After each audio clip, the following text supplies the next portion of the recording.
नमस्कार दोस्तों, आपका अपने YouTube चैनल जी के स्टडी पॉइंट में आपका स्वागत है। अगर आप यूपीटी, जीटी, पीजीटी इतिहास विषय की तैयारी फ्री में करना चाहते हैं तो आप मेरे चैनल को जरूर से जरूर सब्सक्राइब करें, क्योंकि आपको मेरे चैनल के द्वारा यूपीटी, जीटी, पीजीटी इतिहास विषय की तैयारी फ्री में वह भी पूरा सिलेबस के अनुसार चैप्टर वाइज करवाई जाएगी। आज के इस वीडियो में अकबर से संबंधित जो भी महत्वपूर्ण प्रश्न प्रतियोगी परीक्षा में पूछे जाते हैं उन सभी महत्वपूर्ण प्रश्नों को आज के इस वीडियो में आप लोगों को बताऊंगा। तो चलिए आज के इस वीडियो को शुरू करते हैं। पहला प्रश्न देखते हैं, हुमायूं की मृत्यु के बाद मुगल वंश का अगला शासक कौन बना था? जो इसका सही उत्तर है वह है अकबर। हुमायूं की मृत्यु के बाद मुगल वंश का अगला शासक अकबर बना था, जो हुमायूं का पुत्र था। अगला प्रश्न देखते हैं, हुमायूं किस लड़ाई के बाद अकबर को युवराज घोषित किया था? जो इसका सही उत्तर है वह है सरहिंद। अगला प्रश्न देखते हैं, अकबर की माता का क्या नाम था? जो इसका सही उत्तर है वह हमीदा बानो बेगम। अकबर की माता का नाम हमीदा बानो बेगम था, जो हुमायूं के भाई हिंदाल के सिया गुरु मीर बाबा दोस्त उर्फ शेख अली अकबर की पुत्री थी। अगला प्रश्न देखते हैं, अकबर का जन्म किस सन में हुआ था? जो इसका सही उत्तर है वह है 15 अक्टूबर 1542 ईस्वी में। अकबर का जन्म 15 अक्टूबर 1542 ईस्वी में अमरकोट के शासक राणा बीर साल के महल में हुआ था। अगला प्रश्न देखते हैं, 1551 ईस्वी में कितने वर्ष की आयु में अकबर को गजनी की सूबेदारी दी गई थी? जो इसका सही उत्तर है वह है 9 वर्ष। अगला प्रश्न देखते हैं, हुमायूं ने हिंदुस्तान की पुनर्विजय के समय अकबर का संरक्षक किसे नियुक्त किया था? जो इसका सही उत्तर है वह है मुनीम खां।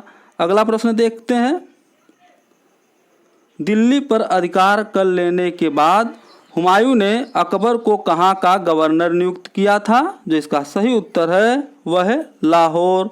और बैरम खां को अकबर का संरक्षक नियुक्त किया था। अगला प्रश्न देखते हैं, हुमायूं की मृत्यु के समय अकबर कहाँ था? जो इसका सही उत्तर है वह है कलानौर।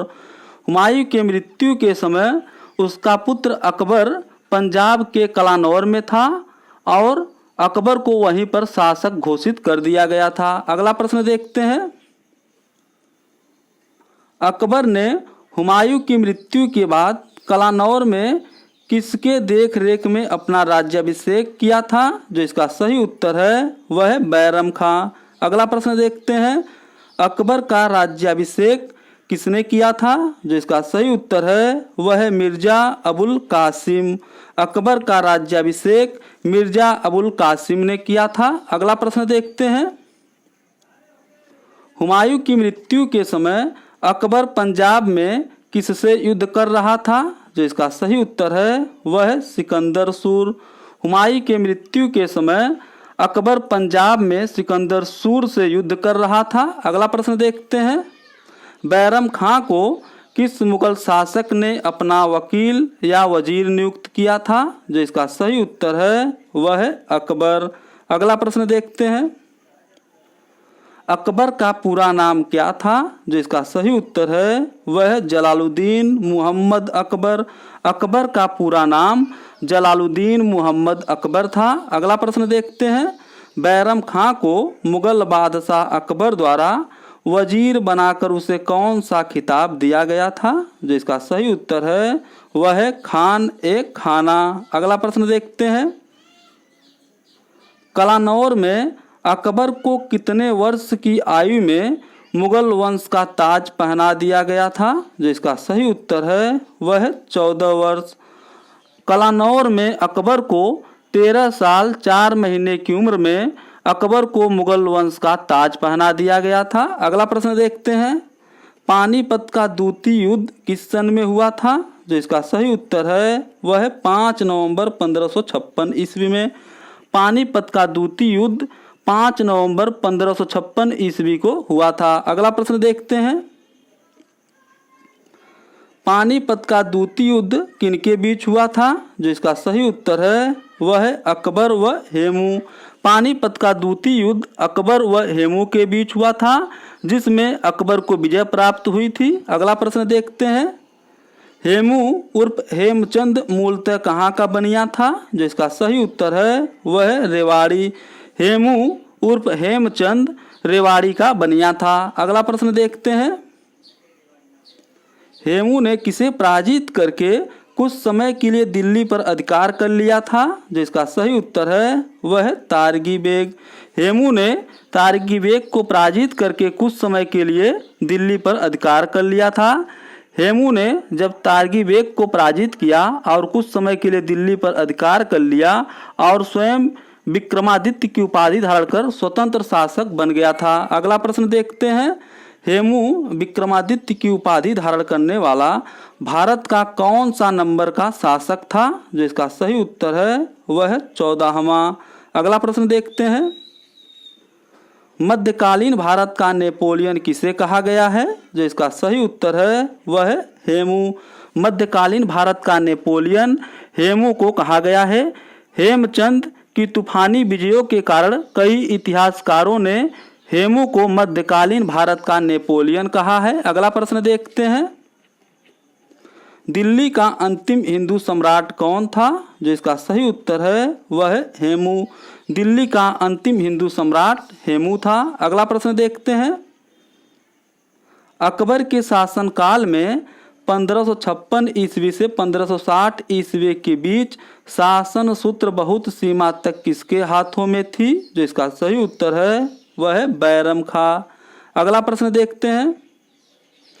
बैरम खां की हत्या किसने की थी? जो इसका सही उत्तर है वह है मुबारक खां। बैरम खां जब मक्का जा रहा था तो गुजरात में अहमदाबाद के निकट पाटन नामक स्थान पर मुबारक खां नामक एक अफगान ने बैरम खां की हत्या कर दी थी, क्योंकि मच्छीवाड़ा के युद्ध में बैरम खां मुबारक खां के पिता को युद्ध में मारा था। अगला प्रश्न देखते हैं। अबुल फजल ने बैरम खां के पतन में सबसे अधिक उत्तरदायी किसे ठहराया था? जो इसका सही उत्तर है वह है माहम अनगा। अबुल फजल ने बैरम खां के पतन में सबसे अधिक उत्तरदायी अकबर की धाय माँ माहम अनगा को ठहराया था। अगला प्रश्न देखते हैं। बैरम खान कितने उम्र की आयु में हुमायूं की सेवा में आ गया था? जो इसका सही उत्तर है वह है 16 वर्ष। बैरम खां के पिता सैफ अलबेग ने बाबर के यहाँ नौकरी प्राप्त की थी और स्वयं बैरम खां 16 वर्ष की आयु से हुमायूं की सेवा में आ गया था। अगला प्रश्न देखते हैं। भारत में पेटीकोट शासन किस मुगल बादशाह से संबंधित है? जो इसका सही उत्तर है वह है अकबर। भारत में पेटीकोट शासन मुगल बादशाह अकबर से संबंधित है। अकबर के शासनकाल में 1560 से 1562 ईस्वी के समय को उसकी धाय माँ माहम अनगा, उसकी पुत्री जीजी अनगा और उसके पुत्र अधम खां के द्वारा शासन कार्य में सर्वे सर्वा होने के कारण इतिहासकार ने इस काल को अतका खैल या पेटीकोट शासन व्यवस्था की संज्ञा दी है। अगला प्रश्न देखते हैं। बैरम खां के पतन और मृत्यु की कहानी एक दुखद प्रभाव छोड़ती है। यह किस इतिहासकार ने लिखा है? जो इसका सही उत्तर है वह है V.S. स्मिथ। अगला प्रश्न देखते हैं। अकबर ने दास प्रथा का अंत किस सन में किया था? जो इसका सही उत्तर है वह है 1562 ईस्वी में। अकबर ने दास प्रथा का अंत सन 1562 ईस्वी में किया था। अगला प्रश्न देखते हैं। अकबर को हरम दल से मुक्ति किस सन में प्राप्त हुआ था? जो इसका सही उत्तर है वह है 1562 ईस्वी में। अगला प्रश्न देखते हैं। अकबर ने तीर्थ यात्रा कर किस सन में समाप्त किया था? जो इसका सही उत्तर है वह है 1563 ईस्वी में। अकबर ने तीर्थ यात्रा कर सन 1563 ईस्वी में समाप्त कर दिया था। अगला प्रश्न देखते हैं। अकबर ने जजिया कर किस सन में समाप्त कर दिया था? जो इसका सही उत्तर है वह है 1564 ईस्वी में। अकबर ने जजिया कर सन 1564 ईस्वी में समाप्त कर दिया था। अगला प्रश्न देखते हैं। अकबर ने फतेहपुर सीकरी की स्थापना किस सन में किया था? जो इसका सही उत्तर है वह है 1571 ईस्वी में। फतेहपुर सीकरी उत्तर प्रदेश के आगरा जिले में एक शहर है। यह आगरा से 40 किलोमीटर पश्चिम दिशा में स्थित है। सम्राट अकबर ने 1571 ईस्वी में मुगल साम्राज्य की राजधानी के रूप में फतेहपुर सीकरी शहर की स्थापना की थी। फतेहपुर सीकरी 1571 ईस्वी से 1585 ईस्वी तक अकबर की राजधानी रही है। अगला प्रश्न देखते हैं, अकबर ने फतेहपुर सीकरी में इबादत खाना का निर्माण किस सन में करवाया था? जिसका सही उत्तर है वह है 1575 ईस्वी में। इबादत खाना 1575 ईस्वी में मुगल बादशाह अकबर ने बनवाया था। यह फतेहपुर सीकरी में स्थित है। इबादत खाना का निर्माण अकबर ने इसलिए करवाया था कि सभी धर्मों के धर्मगुरु एक जगह उपस्थित होकर सभी धर्मों की शिक्षाओं पर चर्चा और वाद विवाद कर सकें। अगला प्रश्न देखते हैं, अकबर द्वारा मजहर की घोषणा किस सन में किया गया था? जिसका सही उत्तर है वह है 1579 ईस्वी में। अकबर द्वारा मजहर की घोषणा सन 1579 ईस्वी में किया गया था। अगला प्रश्न देखते हैं, अकबर द्वारा दीन ए इलाही धर्म की स्थापना किस सन में किया गया था? जिसका सही उत्तर है वह है 1582 ईस्वी में। अकबर द्वारा दीन ए इलाही धर्म की स्थापना सन 1582 ईस्वी में किया गया था। दीन ए इलाही 1582 ईस्वी में मुगल सम्राट अकबर द्वारा एक समरूप धर्म था जिसमें सभी धर्मों का मूल तत्वों को डाला गया था। इसमें प्रमुखतः हिंदू एवं इस्लाम धर्म थे।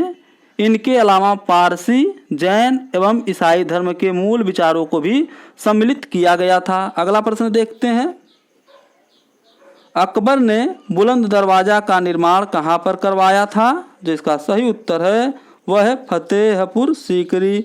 अकबर ने बुलंद दरवाजा का निर्माण फतेहपुर सीकरी में करवाया था। अगला प्रश्न देखते हैं, बुलंद दरवाजा का निर्माण अकबर ने इसे जीतने के बाद करवाया था। यहाँ पर मिसप्रिंट हुआ है, इसे मतलब बुलंद दरवाजा का निर्माण अकबर ने किसे जीतने के बाद करवाया था? जो इसका सही उत्तर है वह है गुजरात।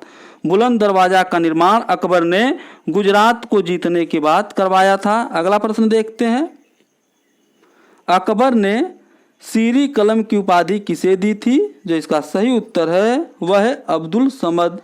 अकबर ने सीरी कलम की उपाधि अब्दुल समद को दी थी। अगला प्रश्न देखते हैं, अकबर ने जरी कलम की उपाधि किसे दी थी? जो इसका सही उत्तर है वह है मोहम्मद हुसैन। अकबर ने जरी कलम की उपाधि मोहम्मद हुसैन को दी थी।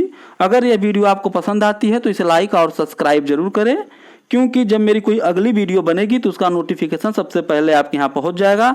यह वीडियो समझिए कि अकबर से संबंधित पार्ट 1 था और अकबर से संबंधित पार्ट 2 में जो भी शेष प्रश्न अकबर से संबंधित बचे हुए हैं उन्हें मैं कल की वीडियो में आप लोगों को बताऊंगा।